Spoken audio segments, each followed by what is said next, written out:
Hi everyone. The purpose of this video is just to give you an overview of genetic analysis techniques, which we have covered earlier in the year, and then their application to detecting the genetic disorder called familial hypercholesterolemia, which we discussed in Unit 4.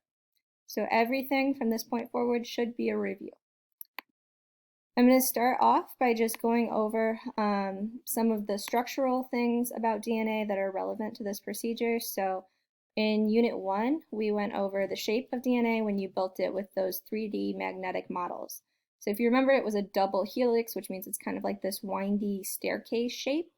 It's made out of nitrogenous bases, adenine, guanine, cytosine, and thymine. So A, G, C, and T. All humans have 46 chromosomes. Well, not all humans, but most humans have 46 chromosomes, 23 from their mom and 23 from their dad.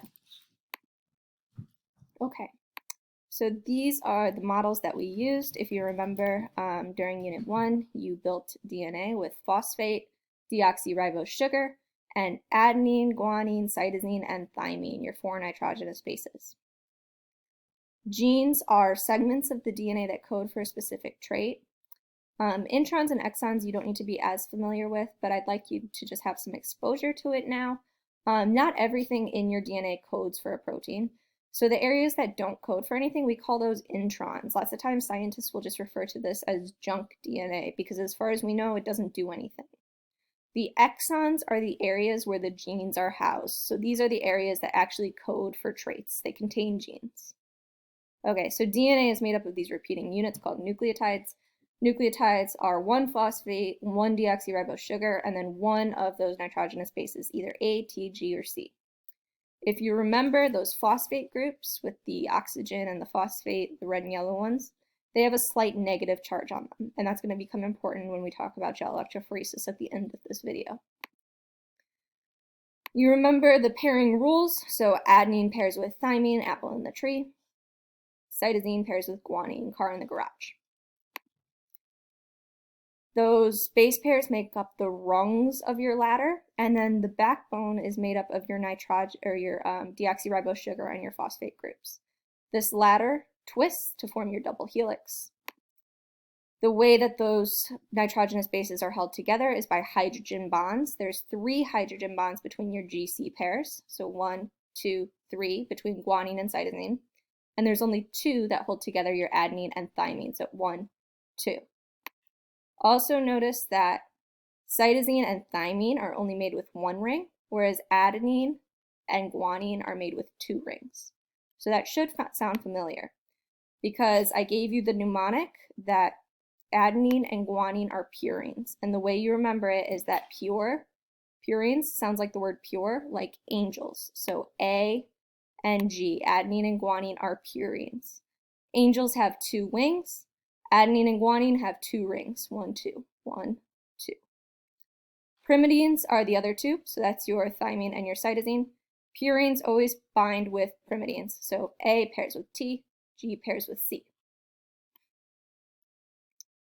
We modeled the process of protein synthesis. It was transcription and translation. I also have videos up for that if you feel like you need to revisit it. But all you really need to know to move forward with this lesson is that the code in your DNA is copied into mRNA, which can then leave the nucleus and then be translated into your final protein. So your DNA contains the recipes for your proteins. DNA is not protein, it just has the recipes to make your protein. And your proteins do all kinds of things. They make your enzymes, they can make hormones, they can make keratin, they can make the collagen in your skin. So this is what gives you different traits, your proteins. Okay, so when we're interested in analyzing DNA, either because we want to identify somebody who is present at a crime scene, or maybe we want to see if there is a genetic mutation present in a person's DNA. There's 4 steps involved to analyzing DNA. The first step is the isolation of the DNA. So we did this in Unit 1 with a banana and then also with your saliva. You want to get just the DNA out by itself. You don't want any of the membranes, you don't want any of the extra proteins attached. You want just pure DNA. So that's the step of DNA isolation. After that, you need to amplify the DNA, or else you need to make a bunch of copies of the DNA. After you have enough copies of the DNA, you want to cut up the DNA with a restriction enzyme, and then you perform gel electrophoresis to visualize the fragments. So we're going to go through each of these steps in detail. Okay, isolation I feel like everyone is pretty comfortable with just because you did have the opportunity to do this on your own. After isolation, you make copies of the DNA. So you're not going to do this in PBS, but in MI, the junior year course, you would actually be performing PCR. So I just want to give you an overview so that you've at least heard of it by the time you get to MI. All right. So PCR makes a bunch of copies of DNA. That's the purpose of it. Amplifies DNA. I'm going to show a short video clip.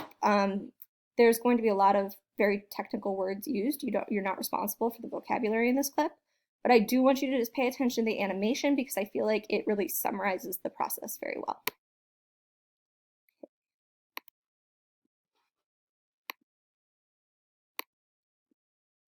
The polymerase chain reaction is a method for making many copies of a specific segment of DNA, starting with a very small amount. This technique can be used to identify specific microorganisms from a small amount of DNA, and to identify persons involved in crimes from DNA on cigarettes or in a single hair follicle. The DNA to be amplified is mixed with deoxyribonucleotides, a thermal stable DNA polymerase called Taq polymerase, and DNA primers. The DNA primers hybridize to the ends of the gene to be amplified and provide a starting point for the Taq polymerase.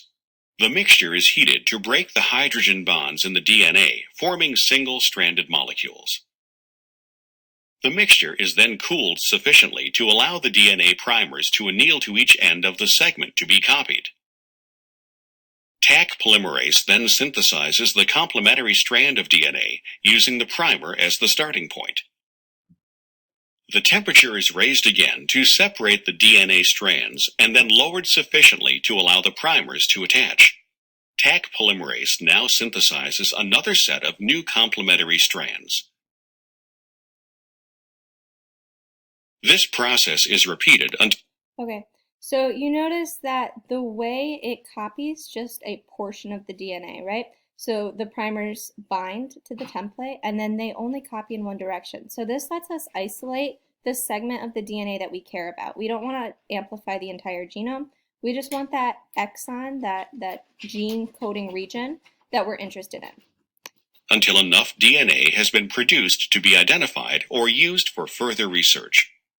After 21 cycles, one molecule of DNA can be amplified to over 1 million copies. Okay, so basically the main takeaways from this are PCR is used to make a bunch of copies of the area that you're interested in analyzing. After you run PCR, you need to expose those amplified fragments to a restriction enzyme.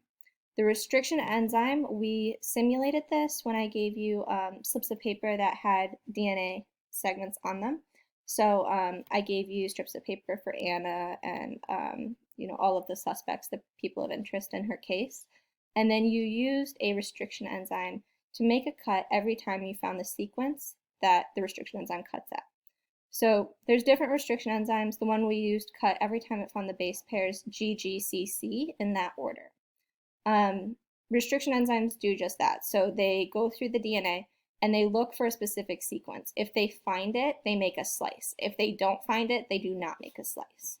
So this allows us to create restriction fragment length polymorphisms, which we'll get into in a minute. Okay, so I just want to talk about where restriction enzymes come from. We actually get these from bacteria. So bacteria produce these on their own. It's really a defense mechanism. They use it to cut up DNA that is in viruses or other bacteria that might be competing with them in their area. So it's called bacterial warfare, and we just take advantage of these bacteria producing these restriction enzymes, and we use them for genetic analysis purposes. Okay. So restriction fragment length polymorphisms. A lot of people miss this on the review quiz, so I just want to go over what that is. RFLP. It's basically just the different lengths of the fragments produced after the restriction enzyme cuts it up.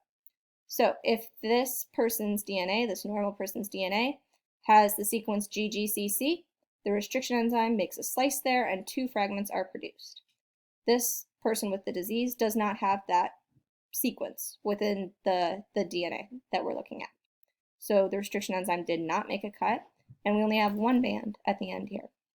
Okay, so restriction fragment length polymorphisms. Poly means many, morph means forms. So many forms are produced by the restriction fragments because we have different lengths showing up in our gel electrophoresis. That's all it is, the different lengths of the bands as a result of the action of the restriction enzyme. Okay, so gel electrophoresis is what we would be doing if we were in school. I'm going to provide a video of somebody else running this lab just so you have that to kind of base this on. But for now, there is an animation linked here. If you want, you can feel free to watch it. I gave you access to these slides, and this is a summary of the process. So after the restriction enzymes cut up your DNA and they produce fragments, you inject the DNA into these little holes inside of a gel. It really feels like Jell-O. After that, you turn on electricity, and because the phosphate group has a negative charge, the DNA is going to be attracted to the positive side of this gel. So it's going to run this way. If you remember, the smaller the fragment is, the faster it's going to move for the gel. So based on how long each fragment is, that's going to determine how far it moves along this gel. This is what it looks like in real life when you set it up. So you put your gel in here, you inject DNA into these little wells. That's what this blue stuff is, that's DNA. You cover it in this buffer, which is basically just water and salt. It helps conduct the electricity through the gel. This is the DNA being injected. This is a micropipetter. This is what you would use if you were doing this procedure at home. You attach it to a battery and you turn on the current, and that allows the DNA to move towards the positive electrode. So it's going to all migrate this way. The smaller the fragment is, the faster it can move because it can work its way through those little tiny pores in the gel much faster than these bulkier fragments. They get kind of stuck up in the netting. They don't move as fast. This is the final result. So you can see our restriction fragment length polymorphisms. Each person's DNA has different forms depending on if a specific sequence was present or not. So in this case, this person's DNA was never cut. It's only 1 band. So whatever restriction enzyme they used, it never found the restriction site. There was never if it was GGCC, that sequence never appeared in this person's DNA. This person produced 2 fragments, which means the restriction enzyme made 1 cut in between here and here, and this is the larger fragment. This person again matches person A, so there was no cuts made. This person matches person A plus person B. So that means that one of their genes had the restriction enzyme make the cut, and then the other gene, there was no restriction enzyme cut. It remained whole. The last person, they only have the 2 strands, which means that they match this person, so they have 2 identical copies where the restriction enzyme could make the cut. So this person, this person, this person, and this person are all homozygotes.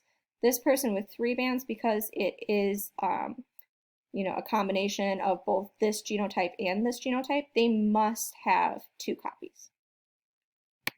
Okay, now the reason we're talking about this now is because it's relevant to the disease familial hypercholesteremia.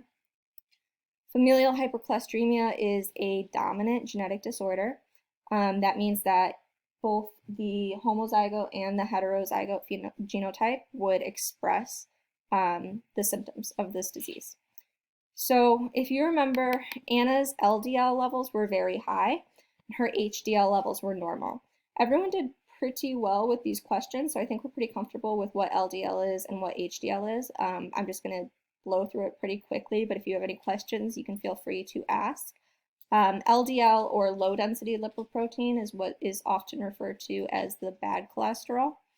So it's not all bad though, because you do need LDL in order to survive. LDL is what helps you make your cell membranes. It's what helps you make some of your hormones. But if you have too much of it and the cells can't use it, that's when it becomes a problem, because it can lead to plaque buildup in your arteries, these fat deposits inside of your blood vessels.